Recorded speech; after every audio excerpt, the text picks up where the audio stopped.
अभी हम लोग मैथ में एंट्री करने जा रहे हैं, जरा ध्यान दीजिए। इसके पहले वेक्टर में जितना हम लोग पढ़े थे, वेक्टर सेक्शन में आगे चलेंगे वहीं से।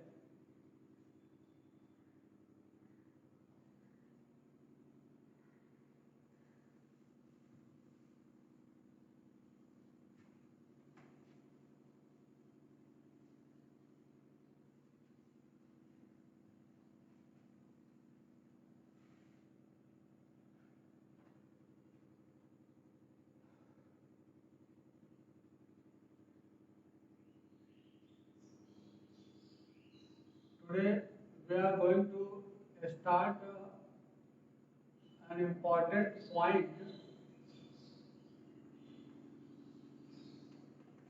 position vector.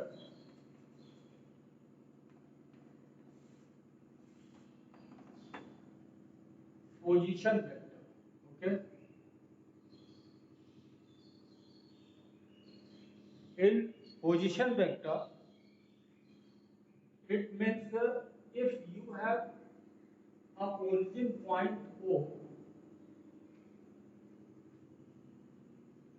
then if you have 1, 2, 3 points called A, B and C, then if you explain the position of these 3 points with respect to O, then vector OA, it is called position vector of A with respect to O, and vector OB, position vector of B with respect to O, and OC, position vector of C with respect to O. Okay, this is called position vector. Position vector means if you define different points with respect to a single point, single and fixed point, then the presentation of these types of vectors are called position vectors.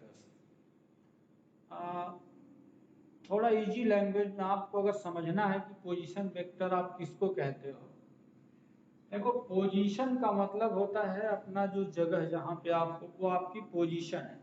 जैसे मान लो आप वहाँ बैठे हो वो आपकी position है, आप वहाँ बैठे हो आपकी पोजीशन है, आप वहाँ बैठे हो आपकी पोजीशन है, वो आपकी पोजीशन है, ठीक है। लेकिन यही पोजीशन अगर हमारे रेस्पेक्ट में सबको बताना हो कि मेरे से आप कहाँ हो, हमको अगर ओरिजिन मान लिया जाए तो आप कहाँ हो, आप कहाँ हो, आप कहाँ हो, तो सारे वेक्टर्स जो आप ड्रॉ करोगे वो मेरे को ओरिजिन मानते हुए ड्रॉ करोगे। जैसे अब मैं अगर यहाँ खड़ा हूँ, आप 3 स्टूडेंट यहाँ बैठा है, तो what is the position of A with A from O, what is the position of B from O, what is the position of C from O, these are called position vector. It's very simple.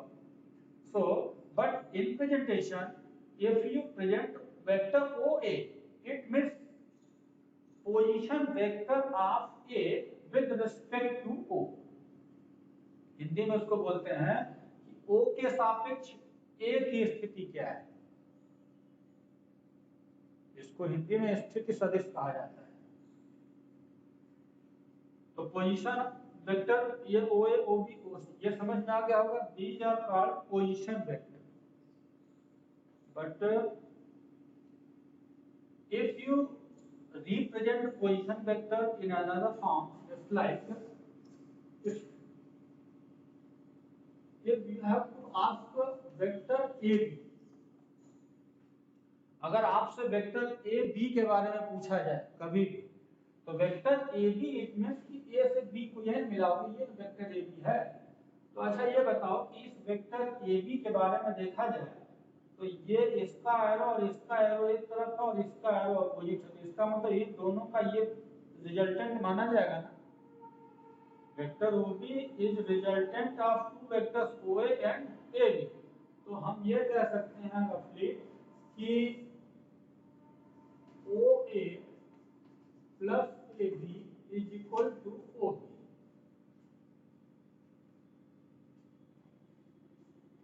Do you understand?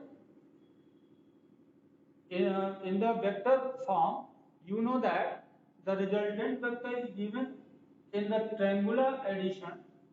In the triangular addition या head to tail addition आप पढ़े हो तो ओ ए इसके head पर इसका tell तक ये आ गया तो ओ ए और ए बी का ये रिजल्टेंट माना जाएगा। तो हम कह सकते हैं कि O A plus A B is equal to O B. So if you write A B that it may be written as OB minus OA. Okay, so AB vector is written by OB minus OA. Thirdly,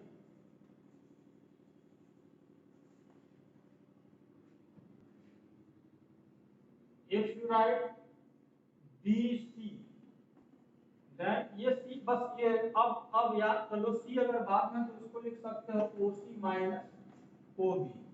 Similarly, if you have to written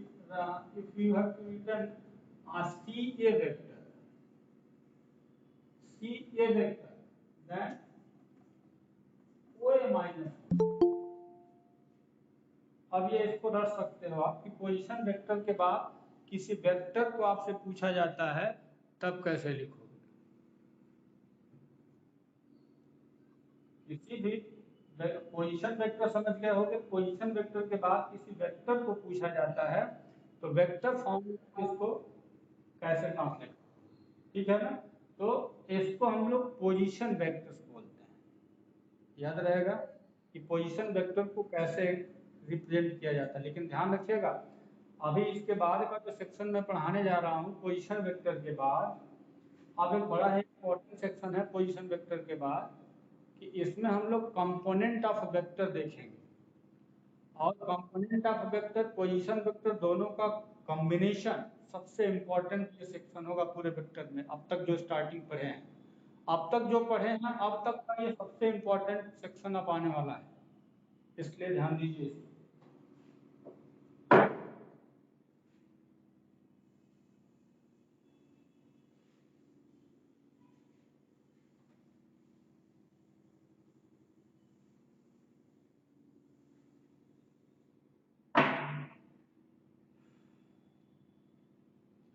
अब यहाँ से देखिए जो section में बताने जा रहा हूँ सभी लोग के लिए बड़ा इंपॉर्टेंट सेक्शन है, बड़ा केयरफुली पढ़िए। और हाँ, बड़े दुख की बात है कि बहुत ही कम लोग जुड़े हो और आप लोग राग भी अलाप रहे हो कि क्लास नहीं चल रहा है, क्लास नहीं चल रहा है, और शोर भी मचा रहे हो स्कूल में कि क्लास नहीं चल रहा है, और चल रहा है तो मजा ले रहे हैं। इसीलिए चलाया जा रहा है कि आप लोग को वो जवाब देना है कि क्या तुम लोग कर रहे हो। चलो अभी फिलहाल हम यहाँ पे एक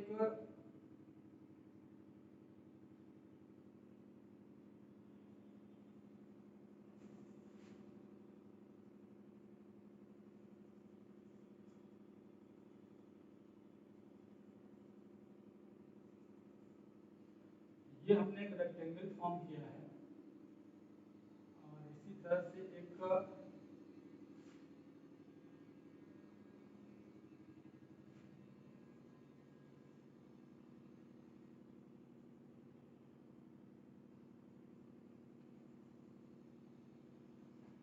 रेक्टेंगल फॉर्म कर लिया। लेकिन अब जरा ध्यान देना, यहाँ पे मैं बनाने जा रहा हूँ एक ऐसा क्यूबॉइड, ठीक है। हम यहाँ पे एक क्यूबॉइड बनाने जा रहे हैं, क्यूबॉइड फॉर्म करेंगे। चलिए यहाँ से मैं ले रहा हूँ, इसको मान लिया जाए एक्स एक्सिस और इसे मान लीजिए आप वाई एक्सिस, और ये जो आपका जा रहा है यहाँ से सेक्शन,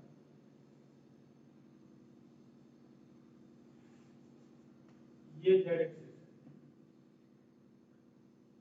और बाकी सेक्शन मैं ऐसे मिला दे रहा हूँ।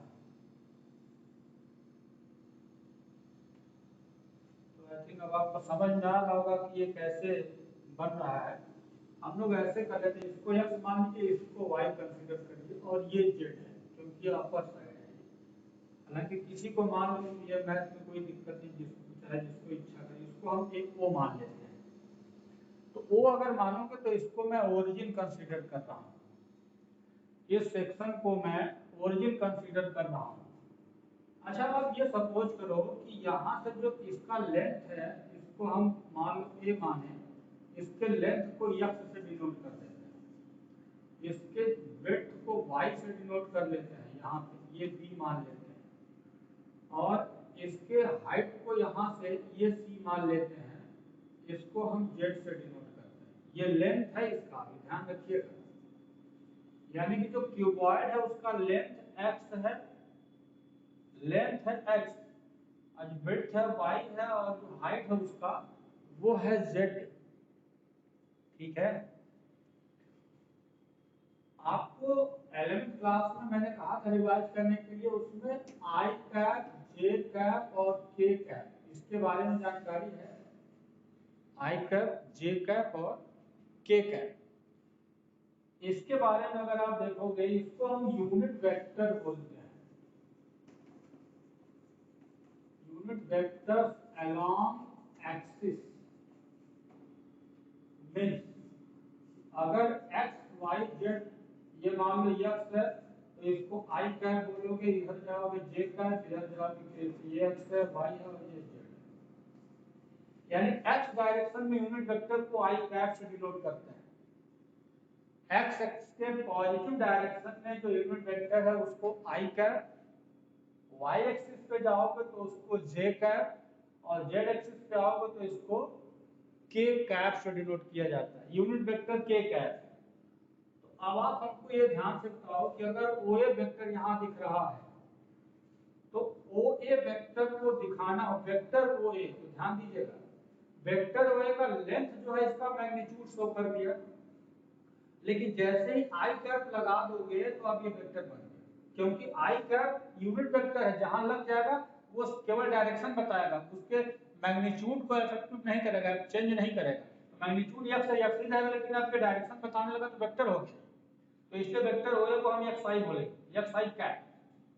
ओके, और इसी तरह से वेक्टर ओबी को आपसे कोई पूछे, अब यहाँ से लेंथ इसका वाई है, लेकिन इसको यूनिट वेक्टर क्या होता है, जे, और इसी तरह से वेक्टर ओसी कोई पूछे तो यहाँ पे इसका मैग्नीट्यूड जेड है, केवल यहाँ पे के कैप डाला, तो ये हो गया वेक्टर ओसी।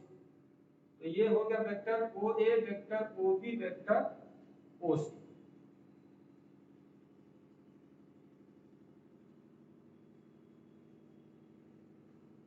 ठीक है, चलिए अभी मैंने आपको ओ ए, ओ बी और ओ सी का लेंथ मैंने समझाया है। अब आ जाओ, अगर ये ओ बी जो देख रहे हो इस समय, इसका लेंथ हमने एक्स आई बोल दिया है, इसको वाई जे कर दिया और इसको जेड के कर दिया। अच्छा ये बताओ कि जो ओ बी वेक्टर है यहाँ, जो ओ बी होगा वही में ये वाला वेक्टर होगा, इसको मान लो हम अगर डी मान लेते हैं, सपोज दैट, तो एडी जो होगा ओबी के इक्विवेलेंट है ना, वेक्टर ओबी और वेक्टर एडी ये दोनों सेम पैरेलल है, इक्वल है, पैरेलल है, इक्वल है। तो एडी वेक्टर जो होगा, इसको अगर कोई पूछे एडी, तो वेक्टर एडी की बात जब करेंगे तो ये ओबी के ठीक पैरेलल है। ठीक है ना, समझ में आ रहा है? अब देखो मैं लिखने जा रहा हूं, वेक्टर एडी की अगर हम बात करें, vector AD is equal vector OB. ठीक है, और इसको भी हम चाहें तो लिख सकते हैं वाईजे,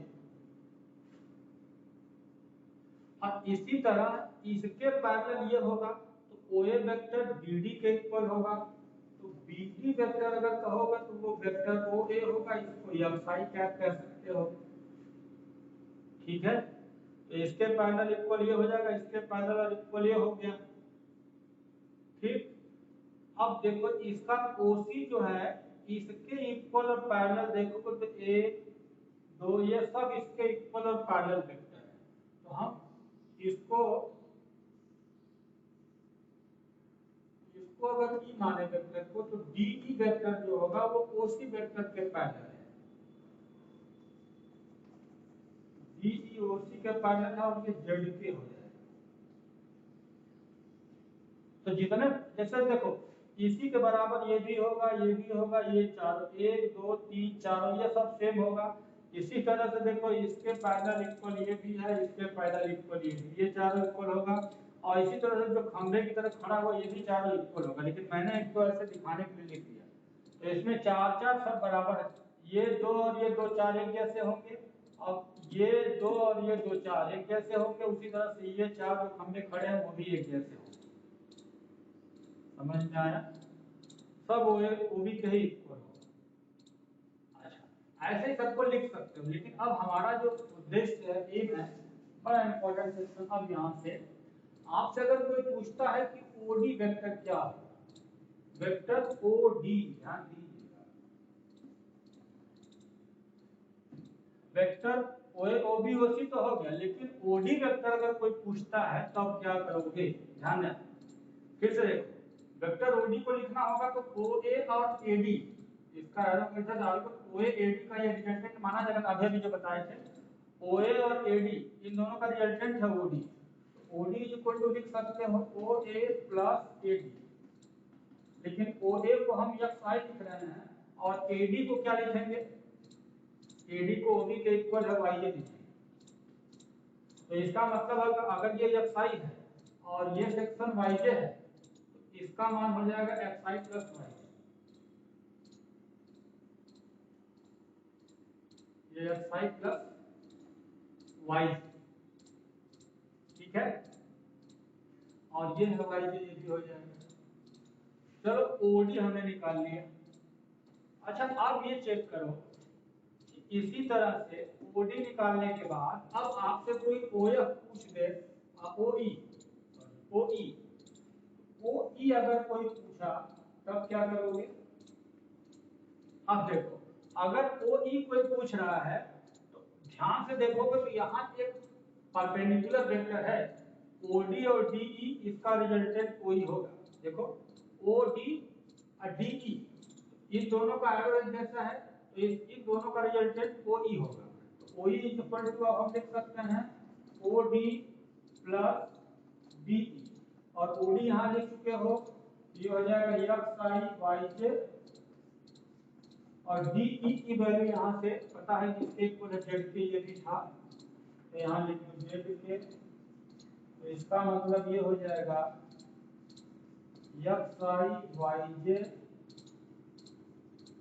प्लस जेड के, ये हो जाएगा वेक्टर ओ ई। और ये सेक्शन देखिए कितना इंपॉर्टेंट है, इसका जरा वैल्यू समझिए, इसका वैल्यू जानिए, बड़ा ही इंपॉर्टेंट सेक्शन है कि जब पॉइंट दिया जाता है तो उसको वेक्टर फॉर्म में कैसे कन्वर्ट करते हैं। अभी जो मैंने बताया एक्सप्लेनेशन था, इसी को कंपोनेंट, कंपोनेंट का मतलब ये होगा कि अगर कोई vector xi plus yj plus zk होता है तो इसमें x y z जो आप देख रहे हो लगा हुआ है, ये कंपोनेंट मतलब उसका हिस्सा बता रहा है किधर। जैसे कि x एक्सिस पे उसका जो पार्ट होगा x होगा, y एक्सिस पे पार्ट y है, z एक्सिस पे उसका पार्ट z है। जैसे एडिशन होता है वैसे ही एडिशन को ब्रेक करोगे तो उसका ब्रेकिंग जो मैग्नीट्यूड है वो भी तो मिलेगा ना। देखो किसी को जोड़ना फिर तोड़ना, तो जोड़ना तो सीखो, लेकिन तोड़ने की स्थिति जो होती है उसको कंपोनेंट फॉर्म में लिखा जाता है। अभी भी थोड़ा सा डाउटफुल होगा, अभी टेंशन नहीं लीजिए, क्योंकि नई चीजें, बिल्कुल नई चीजें, जैसे धीरे धीरे आप आगे बढ़ोगे तब क्लियर होगा। मैं पहले बोल चुका हूँ 11th में फिजिक्स का जो वेक्टर सेक्शन है उसको अप टू डेट करिए, उसको बिल्कुल अप टू डेट रखोगे तब इसमें मजा आएगा पढ़ने, अदरवाइज एज यू विश, जैसी आपकी मर्जी। तो ये vector O E is equal to X I plus Y J plus Z K हो, ठीक है। अब आ जाओ, इसको आप स्क्रीनशॉट ले लो। अब जो मैं बताने जा रहा हूँ अब याद करने वाला, याद बड़ा आसानी से होगा, उसमें दिक्कत नहीं होगी। अभी मैं एक्सप्लेनेशन बेस किया था कि आपको प्रॉब्लम ना हो समझने में।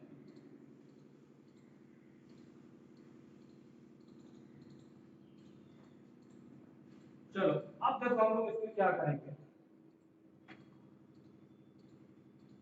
आपको एक काम मैं दे रहा हूँ, अब याद करने वाला पॉइंट ध्यान देना। अगर यहाँ मैं एक क्यूबॉइड ड्रॉ कर रहा हूँ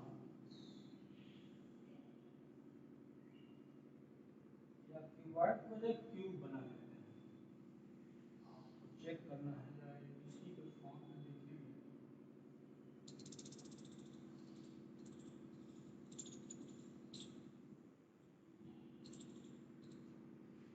क्या हुआ? और तेज बोलिए।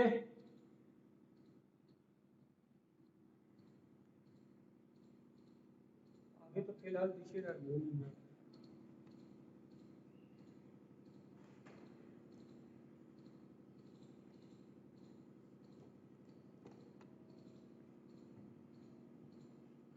एक क्यूबॉइड अगर बना दिया जाए, सॉरी क्यूब बना रहे हैं इस समय, देखो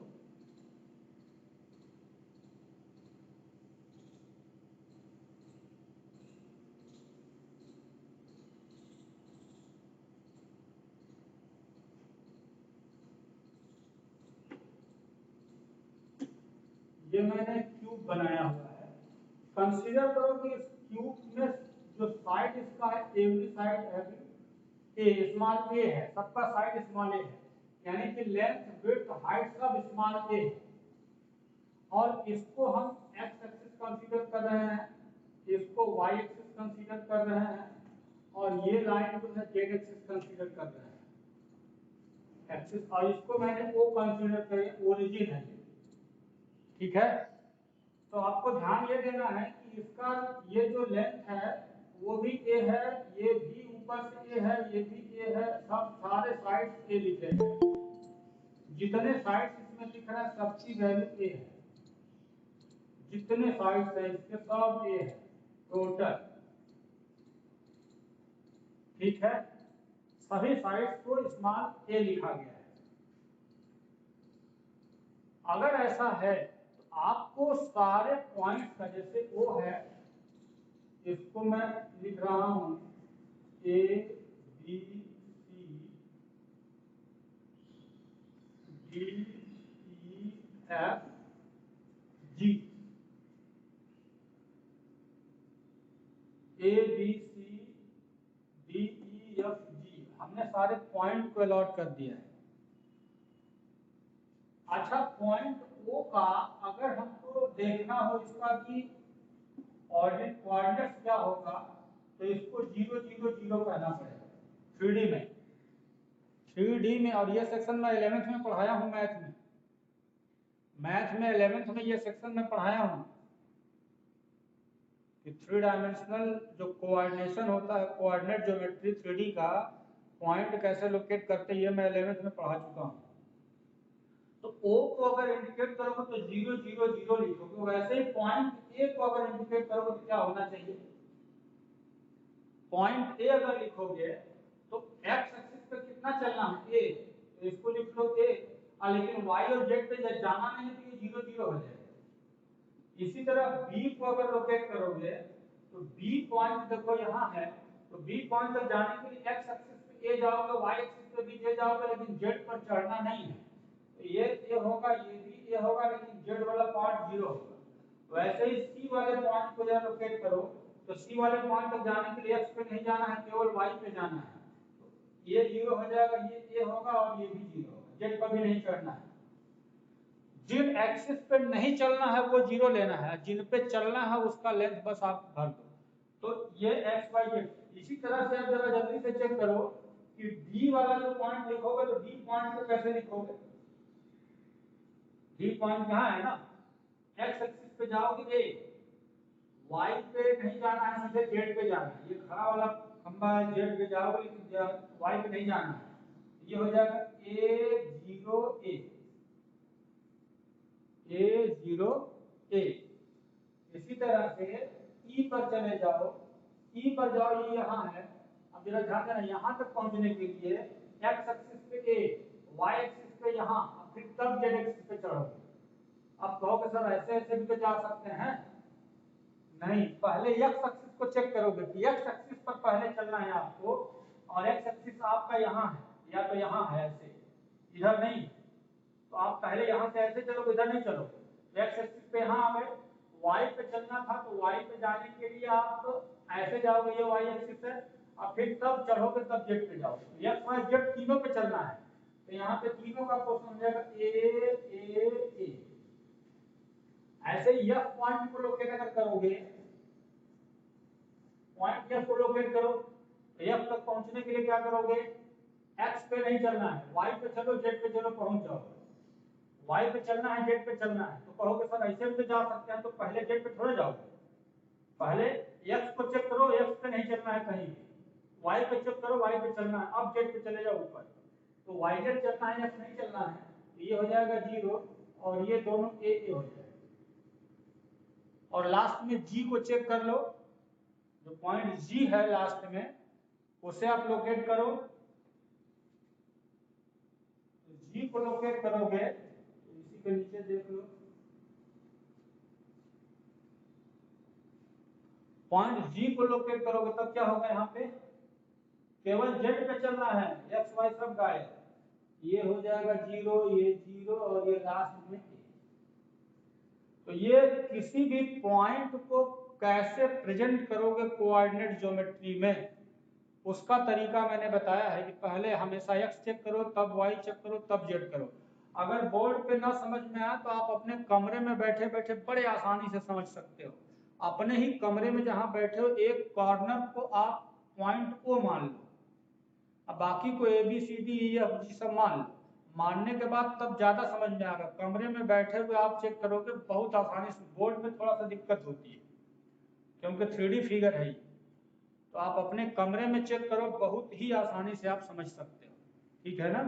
तो ये ऐसे पॉइंट को लोकेट कर सकते हो, और जैसे ही इस प्रकार के पॉइंट्स को आप लोकेट कर लोगे, अगर पॉइंट्स को आप लोकेट कर लोगे तो अब आपसे पूछेगा कोई कि वेक्टर ओ ए कैसे लिखोगे, वेक्टर ओ बी कैसे लिखोगे, वो सब मैं बता रहा हूँ कैसे क्या करना है, जल्दी से देख लो, इसको मैं मिटाऊंगा।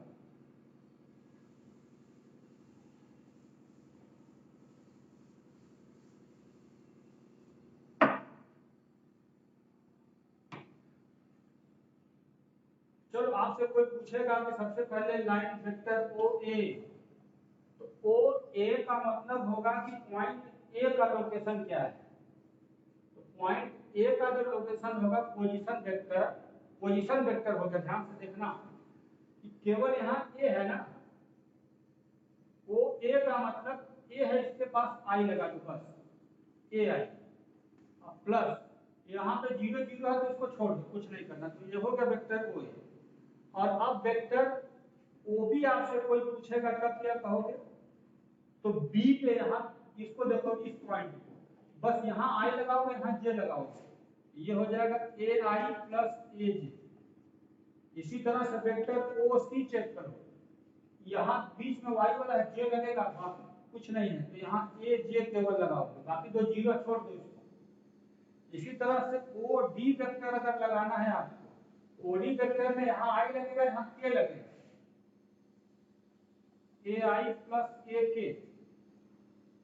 इसी तरह से ओ ई, तीनों में आई जी के लगा दो, ये हो जाएगा ए आई प्लस ए जे प्लस ए के।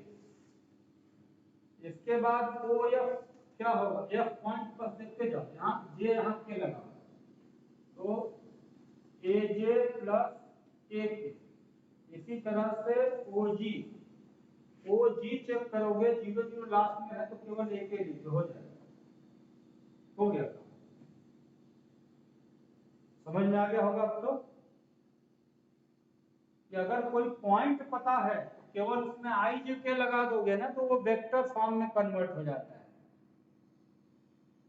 तो इस फिगर को, ये और ये सेक्शन आप अच्छे से नोट करके रख लेना, स्क्रीनशॉट ले लेना, मैं फिर बोल रहा हूँ बड़ा इंपॉर्टेंट सेक्शन है, छूटेगा फिर आपकी जिम्मेदारी, ठीक है ना। अच्छा, अब यहीं पे कोई आपसे ये पूछ दे कि वेक्टर ए बी का वैल्यू बता दो, तो मैंने अभी बताया कि ए बी पूछ रहा है तो सीधे पहले लिखो ओ बी माइनस ओ ए, यानी ये बी बार में है तो सॉरी यहाँ पे ओ बी, बी बार में तो ओ बी माइनस ओ ए, सब आपके पास है, देखो ओ बी यहाँ है, वो भी लिख दो ए आई ए जी, इसमें से घट जाएगा ए आई से ए आई कैंसिल, ए जे बच गया ए बी। देखो आ गया ना, मैंने कहा था कि ए जे, जैसे कि यहाँ देखो वाई जे मैंने कहा था ना, तो ये तुरंत दे देगा आपको। अब इसी तरह से आपसे और कोई पूछ दिया, जैसे मान लो कोई भी कुछ भी हमसे पूछो बताया जा सकता है, सी टी कोई पूछ दिया तो सी टी की वैल्यू क्या होगी, तो लिखो ओडी माइनस ओसी, ओडी माइनस ओसी लिखो, ओडी यहाँ है और ओसी यहाँ, तो इसमें से ये घटा दो, एजे से एजे कैंसिल, लेके खाली एक बचेगा। इसी तरह से आपसे कोई पूछता है बी एफ की वैल्यू पूछ दिया, बी एफ की value O F minus O B. अब ओ एफ देखो कहाँ है, ये है, ओ एफ में से ओ बी घटा दो, ओ एफ यहाँ है ओ बी यहाँ है, ए आई ए जे यहाँ है, तो एजे से एजे कैंसिल होगा, इसमें से ये घट रहा तो ए के माइनस ए आई हो जाएगा, ए के माइनस ए आई हो गया, उसमें से ये घटेगा, बस जो आएगा आंसर लिखो। तो ये सेक्शन आप अच्छे से कवर कर लेना। फिर मैं बोल रहा हूँ कि ये बहुत ही इंपॉर्टेंट सेक्शन होगा, इसको हल्के में नहीं लीजिएगा, वरना आप जानिए